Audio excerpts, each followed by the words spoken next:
Hello guys, welcome back my YouTube channel. আমরা গিয়েছিলাম বৃন্দাবনে ঘুরতে, যাওয়ার পথে ভিডিও করছি।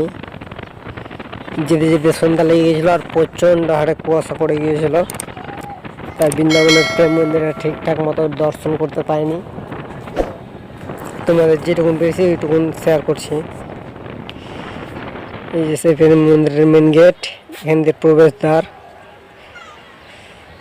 এরকমভাবে নানান সেই সুন্দর সুন্দর জিনিস আছে, যেটা আমরা ছবি তুলেছি। ভিডিও প্রচণ্ড ভিড় ছিল, ভিডিও করার সুযোগ পাইনি, মোবাইল হাত থেকে পড়ে যাওয়ার চান্স ছিল। তাই এটা একটা জল নৃত্য হয়, সেখানে জলের নৃত্য করে, জলের নৃত্যর সঙ্গে সঙ্গে জলটা নাচে।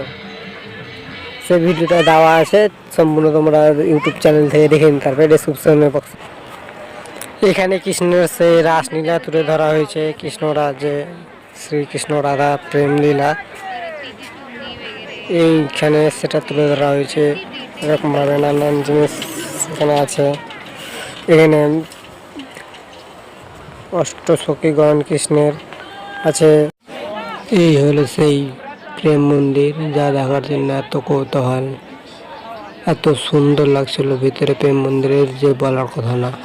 এরকম লাইট পরিবর্তন হচ্ছে, চেঞ্জ হচ্ছে লাইটগুলো, দারুণ লাগছে। দিনে রাত্রেবেলা, দিনে আসলে অন্যরকম দেখতে হবে, রাতে আসলে তোমরা অন্যরকম দেখতে হবে।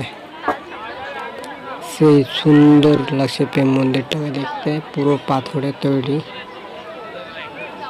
তোমরা যারা প্রেম মন্দিরে আসবে তারা ঠান্ডার সিজনে এসো না, কেননা দেখতে দেখতে হঠাৎই কুয়াশা পড়ে যায়। এটা প্রেম মন্দিরের ভিতরে, প্রত্যেকটা পিলারে এইরকম নকশা কাটা আছে।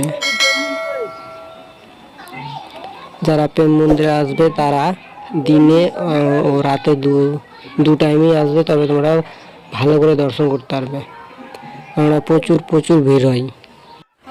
এই ছিল বৃন্দাবন প্রেম মন্দিরের ভিডিওটি ভালো লাগলে লাইক, শেয়ার, কমেন্ট করে দেবে। কুয়াশার কারণে ক্যামেরা ঠিকঠাক ছবি আসেনি।